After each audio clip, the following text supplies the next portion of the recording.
નમસ્કાર, આપ જોઈ રહ્યા છો સંદેશ ન્યૂઝ. આપની સાથે હું ભાવિની.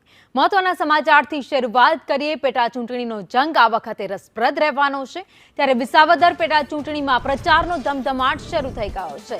વેસાણમાં સભા સ્થળે CR પાટીલ પહોંચ્યા. એમાં કોઈ મિનમેક નથી. ભારતીય જનતા પાર્ટીનો ઉમેદવાર એ 100% જીતી રહ્યો છે મિત્રો. પરંતુ છેલ્લા દિવસ સુધી કમર કસજો. તમારે એવા લોકો સાથે કામ પાર પાડવાનું છે કે જે લોકો જૂઠું બોલશે, જે લોકો હળાહળ જૂઠું બોલશે, જે લોકો ભ્રમ ફેલાવવા માટે માહિર છે, ગેરમાર્ગે દોરવાનો પ્રયત્ન કરશે. એ ભાઈ જે દિલ્હીથી આવ્યા હતા એ તો અહીંયા ચેલેન્જ આપીને ગયા કે હવે આ ઉમેદવાર છે એને ખરીદી જુઓ. ભારતીય જનતા પાર્ટીના કાર્યકર્તા આ ચેલેન્જ તમારે ઉપાડવાની છે. બનાસકાંઠાની અંદર ત્યાં એક MP તરીકે એક ઉમેદવાર ચૂંટાઈ ગયા, બેન ગેનીબેન, અને એમણે ત્યાં હુંકાર કર્યો હતો કે આ ઉમેદવારને, એમનો જે કોંગ્રેસનો ઉમેદવાર હતો એને તમે હરાવી જુઓ. CR પાટીલ એના એ તાકાતને પડકારવાની વાત કરી ત્યારે હું ત્યાં ગયો હતો. મેં કહ્યું કે આમાં CR પાટીલની કોઈ તાકાત નથી. CR પાટીલ તો એક કાર્યકર્તા છે, પ્રમુખ તરીકેની જવાબદારીમાં છે, પણ કાર્યકર્તાઓને કહ્યું હતું કે આ પડકાર CR પાટીલને નથી, આ પડકાર ભારતીય જનતા પાર્ટીના કાર્યકર્તાઓનો છે અને એને હરાવવું જોઈએ. જે MPની સીટ જીતી ગઈ એ બેન પોતાની સીટ ઉપર પોતાના મનગમતાના ઉમેદવારને લાવ્યા પછી પણ એને હારી ગઈ. એ જ બતાવે છે કે ભારતીય જનતા પાર્ટીના કાર્યકર્તાઓને છેડવા નહીં. એને જો છેડશો, એને જો છંછેડશો તો એ છોડશે નહીં. અહીંયા પણ કહી ગયા છે પેલા ભાઈ કે આને ખરીદી લો.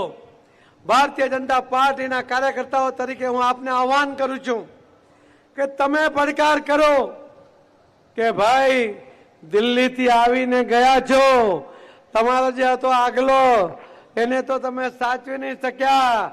એ તો વિશ્વાસ એને આવી ગયો હતો કે આ પાર્ટીમાં ભવિષ્ય નથી, એને તો રાજીનામું આપી દીધું. પણ આ ભાઈને જીતાડી જો, તમારામાં તાકાત હોય તો એવો પડકાર ભારતીય જનતા પાર્ટીના કાર્યકર્તાઓ આપે. આ વાતને ઉચકી લે અને આપણા ઉમેદવારને જીતાડવા માટેનો પ્રકલ્પ, એ સંકલ્પ સાથે આગળ વધે એ મારી ઈચ્છા છે. તાળીઓ નહીં પડી, પણ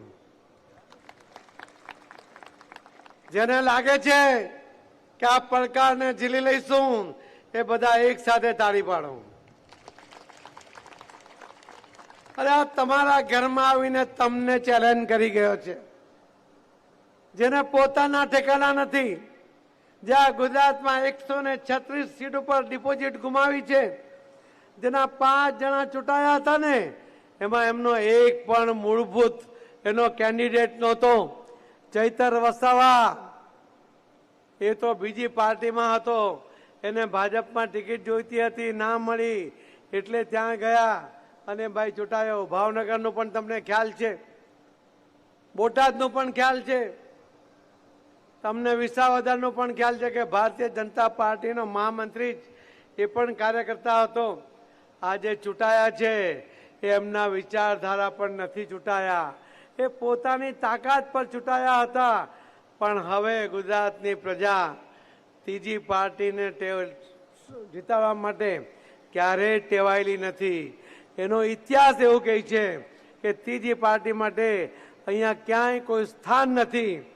તો આવો મિત્રો, આપણે સંકલ્પ કરીએ કે આ વખતે વિસાવદરના મતદાર ભાઈ અને બહેનોને વિશ્વાસમાં લઈને આપણે આ વખતે ભારતીય જનતા પાર્ટીના ઉમેદવાર ભાઈ શ્રી કિરીટ પટેલને જીતાડીએ. સંકલ્પ લેવા તૈયાર છો? પડકાર ઝીલવા તૈયાર છો? પડકારમાં હારીને જવાય એની ચિંતા તમારે કરવી પડશે. કરશો ને? મને વિશ્વાસ છે મિત્રો, મને વિશ્વાસ છે તમારી તાકાતમાં, મને વિશ્વાસ છે વિસાવદરના હોશિયાર મતદાતા ભાઈ બહેનોમાં એમને એમનું ભવિષ્ય ખબર પડે છે, એમને વિસાવદરની પ્રગતિમાં રસ છે. અને એટલા જ માટે અમે જ્યારે પરમ દિવસે સુરતમાં જે વિસાવદરના આગેવાનો રહે છે એમની જ્યારે મિટિંગ કરી તો લગભગ 8 થી 10,000 વિસાવદરના મૂળ જે આગેવાનો એમણે કહ્યું કે અમે જઈશું, એક એક ઘરમાં જઈશું, અમે એક એક ગામમાં ફરીશું, અમે બધાને કન્વિન્સ કરીશું. જ્યારે સુરતથી આગેવાનો અહીં આવીને કામ કરવા તૈયાર છે, એના જ કારણે આજે રઘુભાઈ આવ્યા એ રોકાવાના છે, અમારા નિરંજનભાઈ જાજમેરા આવ્યા એ રોકાવાના છે, દિનેશભાઈ જોધાણી આવ્યા સુરતથી, પૂર્વ ડેપ્યુટી મેયર એ અહીંયા રોકાવાના છે, ભાઈ શ્રી ભરતભાઈ બોગરા એ રાજકોટથી આવીને રોકાવાના છે. આવા અનેક લોકો એ તમારી સાથે જોડાઈને કામ કરવા માંગે છે. મિત્રો, આવો આપણે તમારે 19મી તારીખે મતદાન કરીને 23મી તારીખે જ્યારે ભવ્ય વિજય સરઘસ ભાઈ શ્રી કિરીટભાઈ પટેલનું ભારતીય જનતા પાર્ટીના ઉમેદવારનું વિજય સરઘસમાં જોડાવા માટે હું આપ સૌને આજથી જ આમંત્રણ આપું છું. આપ સૌ